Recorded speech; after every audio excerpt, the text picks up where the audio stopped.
हम सब जानते हैं कि भारत का अभिन्न हिस्सा माने जाने वाले कश्मीर राज्य के बहुत बड़े क्षेत्र पर पाकिस्तान का कब्जा है, जिसे हम पाकिस्तान ऑक्यूपाइड कश्मीर यानी पीओके कहते हैं, जिसमें इस पीओके क्षेत्र के बहुत बड़े हिस्से को गिलगिट बाल्टिस्तान कहा जाता है। लेकिन लंबे समय से पाकिस्तान के कब्जे वाले इस गिलगिट बाल्टिस्तान में बहुत बड़े पैमाने पर विरोध प्रदर्शन हो रहे हैं।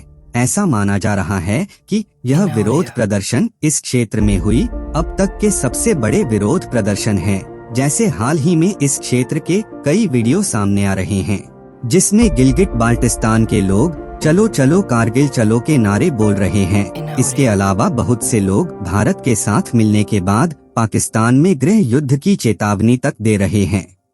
दूसरी ओर लंबे समय से भारत भी पीओके यानी गिलगिट बाल्टिस्तान को वापस भारत में मिलाने की कोशिश भी कर रहा है और साल 2019 के बाद भारत सरकार के रक्षा मंत्री राजनाथ सिंह ने यहाँ तक कह दिया है कि आने वाले कुछ सालों में पीओके भारत का हो जाएगा।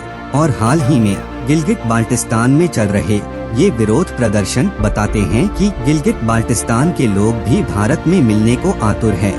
लेकिन यहाँ पर सबसे बड़ा सवाल ये है कि अचानक पाकिस्तान के विरोध में गिलगिट बाल्टिस्तान में इतनी रैलियां क्यों निकाली जा रही हैं और क्यों यहाँ के लोग भारत में विलय के लिए तरस रहे हैं।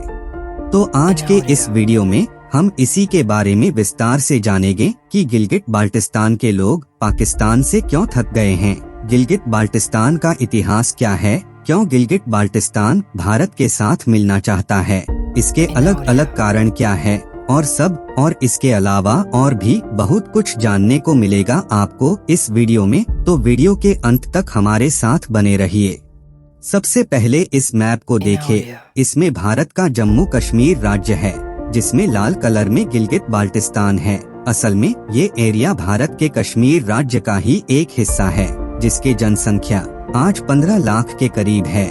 लेकिन भारत की आजादी के बाद जब पूरा जम्मू कश्मीर राज्य भारत में मिला, तब पाकिस्तान ने अचानक भारत के जम्मू कश्मीर राज्य पर हमला करके कश्मीर का एक बहुत बड़ा क्षेत्र कब्जा लिया, जो आज भी बदकिस्मती से पाकिस्तान के कब्जे में है, जिससे हम पीओके कहते हैं, जिसमें आजाद कश्मीर और गिलगिट बाल्टिस्तान दोनों शामिल हैं। लेकिन पूरा पीओके का 80% हिस्सा मात्र गिलगिट बाल्टिस्तान का क्षेत्र है।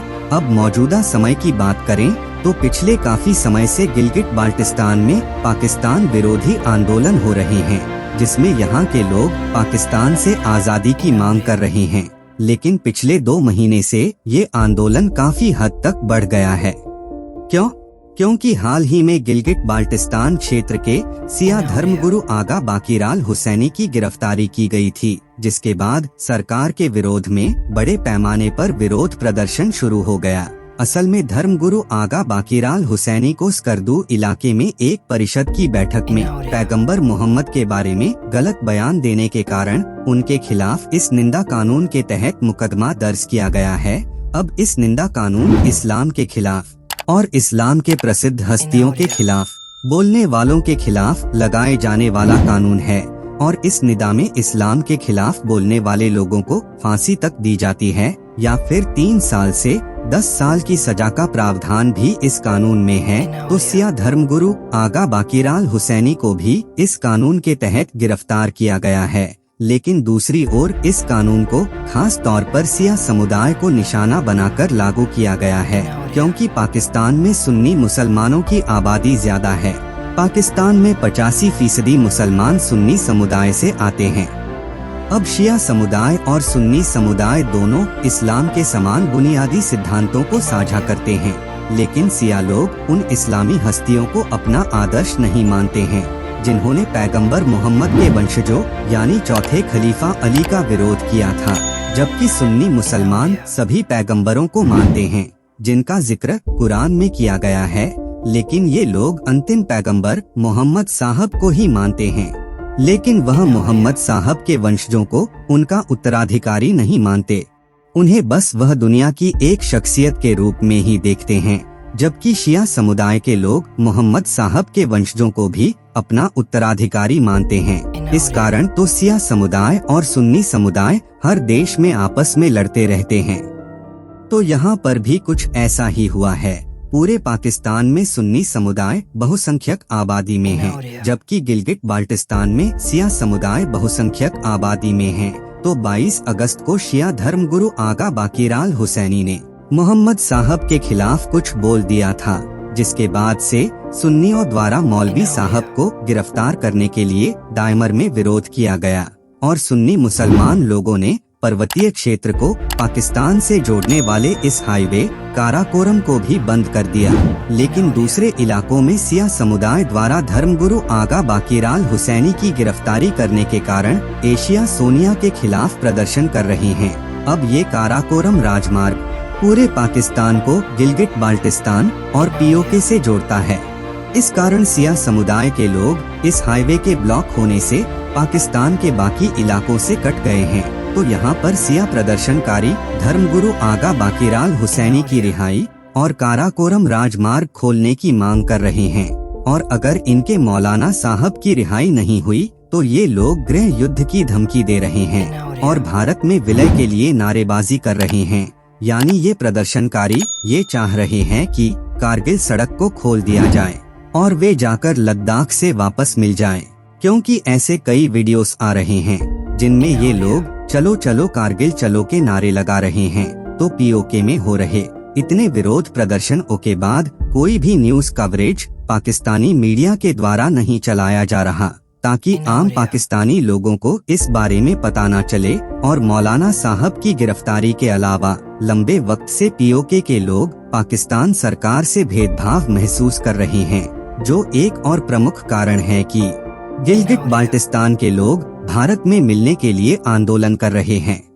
जैसे गिलगिट बाल्टिस्तान के लोग लंबे वक्त से लगातार गेहूं और अन्य खाद्य पदार्थों पर सब्सिडी की बहाली, अवैध भूमि पर कब्जा और अपने क्षेत्र के प्राकृतिक संसाधनों के शोषण जैसे कई मुद्दों का सामना कर रहा है।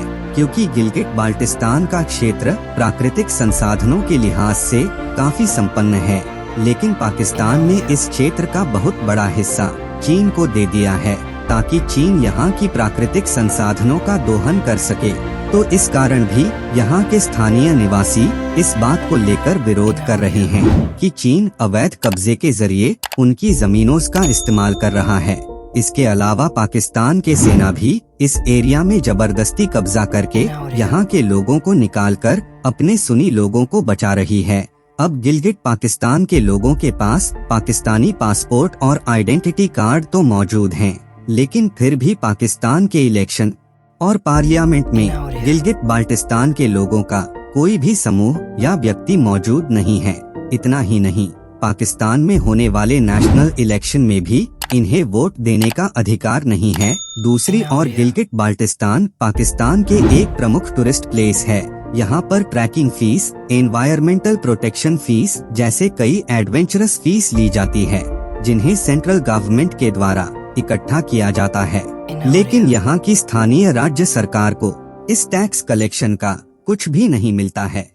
दूसरी ओर पाकिस्तान के संविधान के 18 अनुच्छेद के अनुसार पाकिस्तान के बाकी सभी प्रांतों के पास उनके गैस, ऑयल, खनिज, बांध और टूरिज्म जैसे सभी क्षेत्रों से टैक्स कलेक्शन का अधिकार है। साथ ही इन प्रांतों को इन क्षेत्रों में नियम और कानून बनाने का अधिकार भी मौजूद है। लेकिन असलियत में पीओके के लोगों को इन क्षेत्रों में कोई भी अधिकार नहीं दिया गया है। फिर ना तो कोई टैक्स कलेक्ट कर सकता है और ना ही इन क्षेत्रों में अपने कानून बना सकते हैं। इस कारण से इन क्षेत्रों से आने वाला सारा पैसा सीधा पाकिस्तान के केंद्र सरकार को भेज दिया जाता है और राज्य सरकार के पास इसका कुछ भी नहीं बचता और इससे पीओके के लोगों की आवश्यक जरूरतें भी पूरी नहीं हो पाती। इस कारण भुखमरी और बेरोजगारी से परेशान ये लोग पाकिस्तान से अलग होकर भारत में मिलने के लिए आंदोलन कर रहे हैं। फिर गिलगिट बाल्टिस्तान के लोग पाकिस्तान की सरकार से इस बात से भी नाराज हैं कि प्राकृतिक संसाधनों से समृद्ध गिलगिट बाल्टिस्तान के ऊंचा घाटी को पाकिस्तान ने चीन पाकिस्तान आर्थिक गलियारा यानी चाइना पाकिस्तान इकोनॉमिक कॉरिडोर या CPEC प्रोजेक्ट के कारण इस घाटी को चीन को सौंप दिया है, ताकि इससे चीन का जो कर्ज पाकिस्तान पर है वो कर्ज कम हो जाए। इसके बाद चीन ने भी घाटी में काफी खनन कार्य शुरू कर दिया है।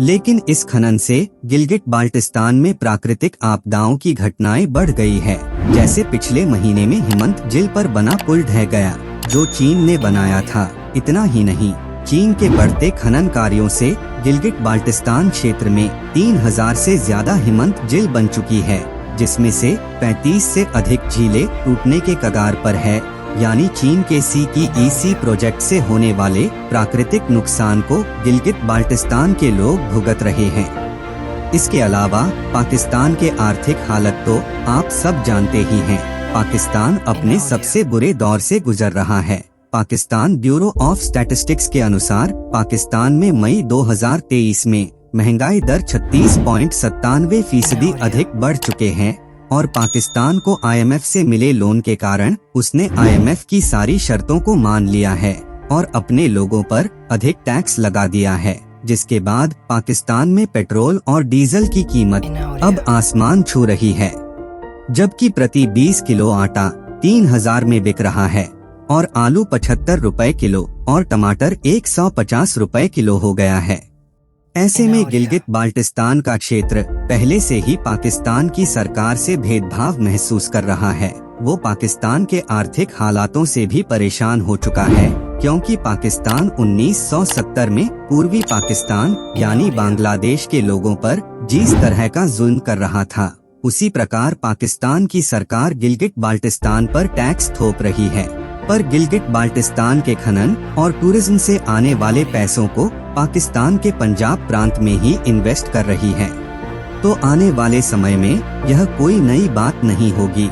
गिलगिट बाल्टिस्तान के लोग पाकिस्तान सरकार के विरुद्ध हथियार भी उठा ले, क्योंकि वर्तमान हालातों से ऐसा ही लग रहा है कि गिलगिट बाल्टिस्तान के लोग अब पाकिस्तानी हुकूमत से अब परेशान हो चुके हैं और भारत के साथ जुड़ना चाहते हैं, ताकि वे भी भारत के आर्थिक समृद्धि का हिस्सा बन सकें। तो यहाँ सब कुछ था इस वीडियो में। उम्मीद है आपको कुछ जानने को मिला होगा। अगर वीडियो पसंद आया हो तो इसे लाइक जरूर करें। पूरा वीडियो देखने के लिए आपका बहुत बहुत धन्यवाद। पूरा वीडियो देखने के लिए आपका बहुत बहुत धन्यवाद। अगर आपको इस तरह के इंफॉर्मेटिव वीडियो देखना पसंद है तो हमारे इस चैनल को सब्सक्राइब करें और हमारी नई वीडियो सबसे पहले देखने के लिए इस बेल आइकॉन को भी जरूर दबाएं।